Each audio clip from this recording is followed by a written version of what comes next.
இன்றைக்கி எங்களுக்கு public exam. நாங்கள் நல்லாவே ப்ரிப்பேர் பண்ணியிருக்கோம். கொஷின் பேப்பர் எப்படி வரும்னு தெரியல. டஃப்பாக வந்தாலுமே தமிழில் ஈஸியாக எழுதுகிற மாதிரி எங்கள் டீச்சர்ஸ்லாம் கோச்சிங் கொடுத்துருக்காங்க. எங்கள் ஸ்கூலுக்காகவும் எங்கள் டீச்சர்ஸ்க்காகவும் நாங்கள் நல்லாவே ப்ரிப்பேர் பண்ணியிருக்கோம். நல்லா ஸ்கோர் எடுப்போம். எப்படி படிச்சிருக்கீங்க? இன்னைக்கு என்ன எக்ஸாம்? இன்றைக்கி வந்து தமிழ் எக்ஸாமு. நல்லாவே ப்ரிப்பேர் பண்ணியிருக்கோம். ஸ்கூல்லேயும் நல்லா கோச்சிங் கொடுத்தாங்க. இவ்வளோ நாள் லீவ்லேயும் நாங்கள் வந்து டைம் வேஸ்ட் பண்ணாமல் டைம் யூட்டிலைஸ் பண்ணி சூப்பராக படிச்சிருக்கோம். எந்த மாதிரி கேள்வி கேட்டாலுமே நாங்கள் நல்லா எழுதுவோம். Last year syllabus, last year வந்த கொஷின் பேப்பரும் இப்போ இன்னைக்கு வர கொஷின் பேப்பர்லாம் வச்சு பண்ணி படிச்சிருக்கீங்களா?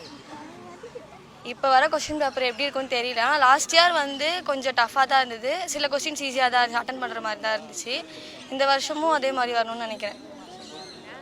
நாங்கள் வந்து ரொம்ப கொஷின் வந்து எவ்வளோ டஃப்பாக வந்தாலும் எவ்வளோ ஈஸியாக ஆன்சர் பண்ணோம் அப்படின்ட்டு வந்து எங்கள் டீச்சர்ஸ் வந்து சொல்லி கொடுத்துருக்காங்க எங்களுக்கு. ஸோ எங்களுக்கு வந்து பேப்பர் கஷ்டமாக வந்தாலும் எங்களுக்கு கவலை இல்லை.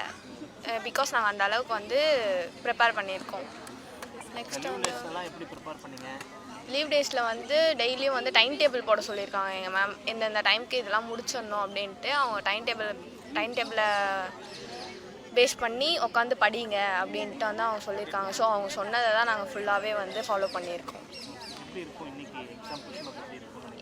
இன்றைக்கி வந்து ரொம்ப டஃப்பாக இருந்தாலும் எங்களுக்கு பிரச்சனை இல்லை. பிகாஸ் நாங்கள் அந்தளவுக்கு ப்ரிப்பேர் பண்ணியிருக்கிறதுனால.